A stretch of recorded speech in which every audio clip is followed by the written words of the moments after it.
Hi everyone, I'm Lee and welcome to 2 Minute Tuesday, where we give you tips and tricks regarding the software that helps you get to where you need to be. Today we're going to jump into ScaffoldIQ and we're going to show you how to add information into your safety document template.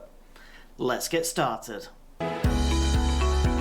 Right, when it comes to safety documents within ScaffoldIQ, we need to set it up, i.e. create all the information that will be needed within the document.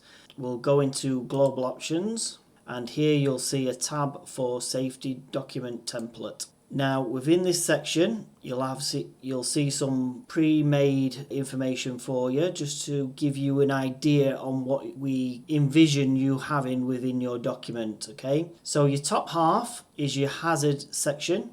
So if I just click on one now, you've got your manual handling hazard name as well as your control measure for this hazard. All this information can be entered in however you like.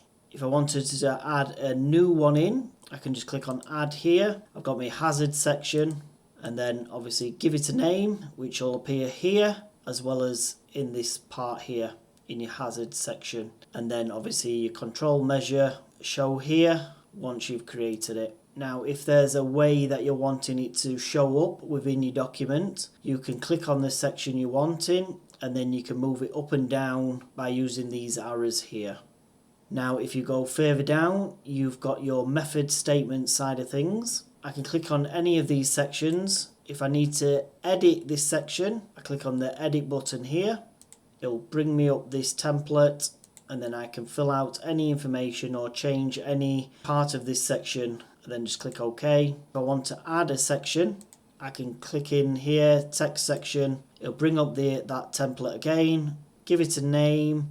If it needs to be a child under a parent section, I click on here, pick the parent of what it needs to be under, fill out the information, and then it will appear here. How we envision this being used, you would fill out any form of hazard, any form of method, process within any form of scaffolding, erection or site environment that you're going to come across. You would add it all in here, ready for your template stage. I click OK, and there you go. I hope this helps. If you do need any more information, please reach out to our support team. I hope you liked this video. If you did, please like and subscribe for more to come.